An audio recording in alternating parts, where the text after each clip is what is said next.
दोस्तों welcome to channel SMM heart. मैं AP Vishwakarma स्वागत करता हूं अपने चैनल एसएमएम हार्ट में। और मैं 24 ईयर से फार्मा मार्केटिंग में काम कर रहा हूं। दोस्तों हम अपने वीडियो में sales marketing and motivational video share करते हैं ताकि आपकी ज़िंदगी में कुछ वैल्यू ऐड हो सके। दोस्तों एक बात तो तय है कि अगर आपको ज़िंदगी में तरक्की करनी है तो आपको फाइनेंशियली रूप से स्ट्रांग रहना बहुत ज़रूरी है। मतलब यह है कि आपको आर्थिक रूप से सशक्त रहना जरूरी है, तभी आप जिंदगी में आप आगे बढ़ सकते हैं, तरक्की कर सकते हैं। तो अब प्रश्न उठता है कि हम फाइनेंशियल रूप से कैसे स्ट्रांग रहें, कैसे ऐसा काम करें कि हमको पैसे की किल्लत ना हो, ऐसे कौन कौन से स्टेप्स ले कि आपको पैसे की किल्लत ना हो। दोस्तों कमाना और फाइनेंस मैनेजमेंट करना दोनों बहुत अलग अलग चीज़ें हैं। दोस्तों जो लोग बहुत कम कमाते हैं, बहुत कम अर्न करते हैं, उनको भी देखिए कुछ लोग इतने चतुर होते हैं, बुद्धिमान होते हैं कि कभी लंद फंद में नहीं पड़ते हैं और कभी कर्ज के चक्कर में नहीं पड़ते हैं और उनकी ज़िंदगी बिल्कुल स्मूथ चलते रहती है। और बहुत लोग जो ज़्यादा कमाते हैं, बहुत लाखों में कमाते हैं, करोड़ों में कमाते हैं, वो भी देखिए कि जब उनका फाइनेंशियल मैनेजमेंट गड़बड़ाता है तो वो भी देश छोड़ने को मजबूर हो जाते हैं। चाहे आप अनिल अंबानी को लीजिए, चाहे विजय माल्या को लीजिए, या आप एक से एक आपको बड़े बड़े मिलेंगे आपको जो फाइनेंशियल मैनेजमेंट गड़बड़ होने के कारण उनको देश तक छोड़ना पड़ा या अपना मने मने अर्थ से फर्श पर चले आए। तो दोस्तों फाइनेंशियल मैनेजमेंट करना एक आर्ट है, एक कला है दोस्तों। तो इस बारे में बोलेंगे। अब हम लोग एक आम आदमी कैसे अपने फाइनेंशियल को मैनेजमेंट कर सकते हैं दोस्तों। इसमें मैं सिर्फ आपको 5 स्टेप्स बताऊंगा। अगर आप इसको फॉलो कीजिएगा तो आप ज़िंदगी में फाइनेंशियली स्ट्रांग रहिएगा, आपको पैसे की किल्लत नहीं होगी और आपका ज़िंदगी बिल्कुल स्मूथ चलेगा, इसमें कहीं कोई डाउट नहीं है। तो नंबर 1, आप एसेट्स और लायबिलिटी को जानें दोस्तों। आप वही काम करें जो एसेट्स को बढ़ाए और लायबिलिटी को कम करे। मतलब यह है दोस्तों कि एसेट्स वो चीज़ है जो आपको जेब में दिन रात पैसे डालती है, चाहे जो भी हो। आपका कहीं रियल एस्टेट में इन्वेस्टमेंट हो, एलआईसी में इन्वेस्टमेंट हो, बैंक में जमा हो, आपका कोई शेयर मार्केट में हो, आपका कोई सिस्टमेटिक इन्वेस्टमेंट प्लान में हो, या किसी भी तरह का जो भी आपका फिक्स डिपॉजिट हो, रिकरिंग डिपॉजिट हो, आपका गोल्ड में इन्वेस्टमेंट हो, ऐसे चीज़ होते हैं जो आपको 24 आवर जब आप सोई भी रहते हैं तब पर भी आपकी जेब में पैसा डालता है वो दोस्तों। तो आप जाने अपने एसेट्स को बढ़ाने का प्रयास करें।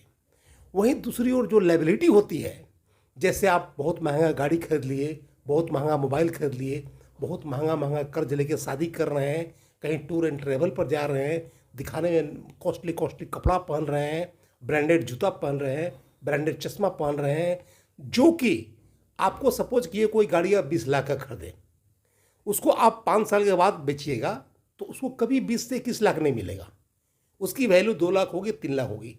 तो जो आपको पैसे को डिवेल्युएट करता है वो होता है आपका लायबिलिटी। तो आप लायबिलिटीज़ को हमेशा घटाने पे ध्यान दीजिए और एसेट्स को बढ़ाने पर ध्यान दीजिए दोस्तों।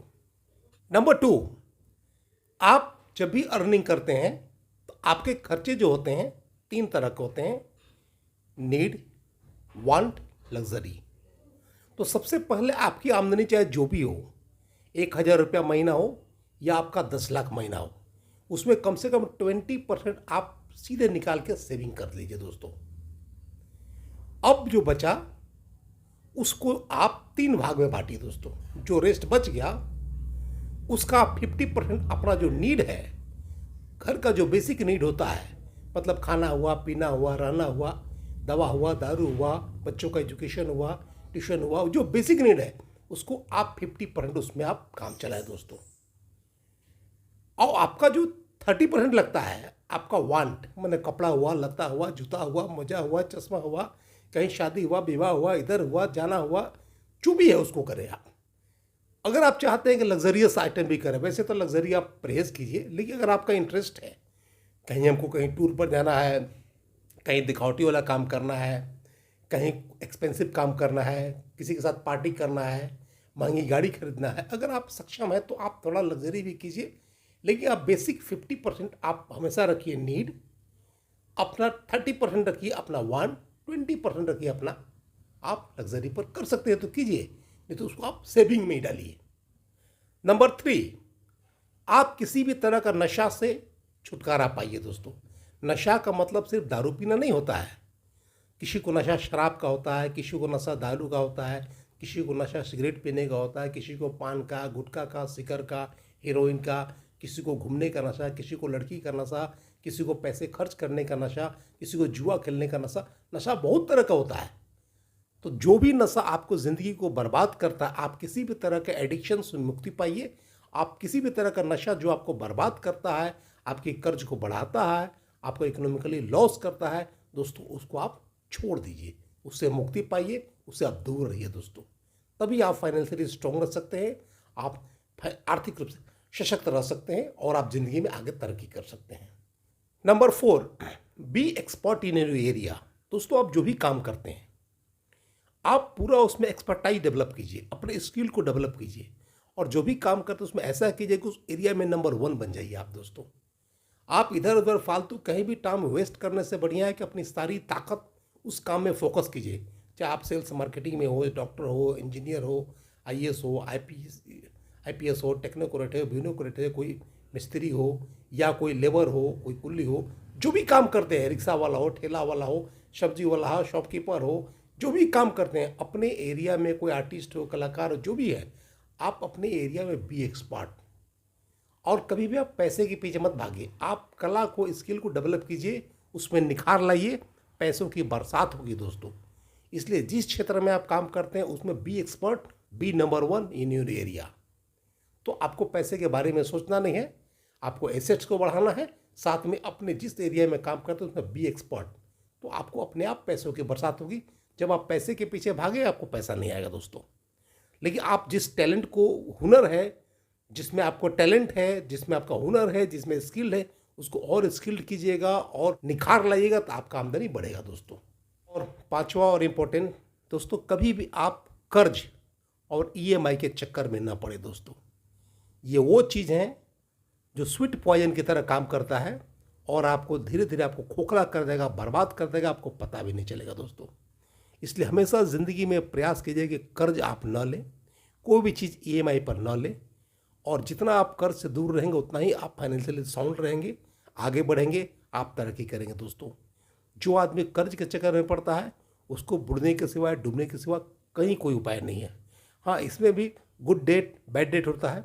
अगर आपको लगता है कहीं अगर कर्ज लेने से कुछ आपका बिजनेस बढ़ता है, व्यापार बढ़ता है, आपके एसेट्स बढ़ता है तो आप लीजिए। लेकिन जो लोग दिखावटी के लिए कर्ज लेते हैं दोस्तों, गाड़ी हुआ, बंगला हुआ, दिस हुआ, दैट हुआ, शादी हुआ, जो फालतू काम के लिए, मोबाइल के लिए, लैपटॉप के लिए जो कर्ज लेते हैं, जिससे आपको माने डिवेल्यूशन होगा मनी का, उस कर्ज को आप, बैड डेट को आप अवॉइड कीजिए दोस्तों। तो दोस्तों ये 5 बातें हैं, अगर आप इसको फॉलो कीजिएगा तो आई होप आपको ज़िंदगी में कभी दिक्कत नहीं होगी। नंबर 1, एसेट्स लायबिलिटी को पहचानना है। नंबर 2, आपको सेविंग करने के बाद आपको need, want and luxury item को पहचानना है। नंबर 3, आपको किसी भी तरह के एडिक्शन, नशा से दूर रहना है। नंबर 4, आप जिस काम को करते हैं उसमें बी एक्सपर्ट, स्किल्ड हो जाइए, आप एक्सपर्ट हो जाइए उसमें और निखार लाइए उसमें। और 5वां इंपॉर्टेंट, आप किसी भी तरह के कर्ज लेने से दूर रहें दोस्तों। अगर आप ये 5 स्टेप फॉलो करेंगे तो आपको ज़िंदगी में कभी पैसों की कमी नहीं होगी।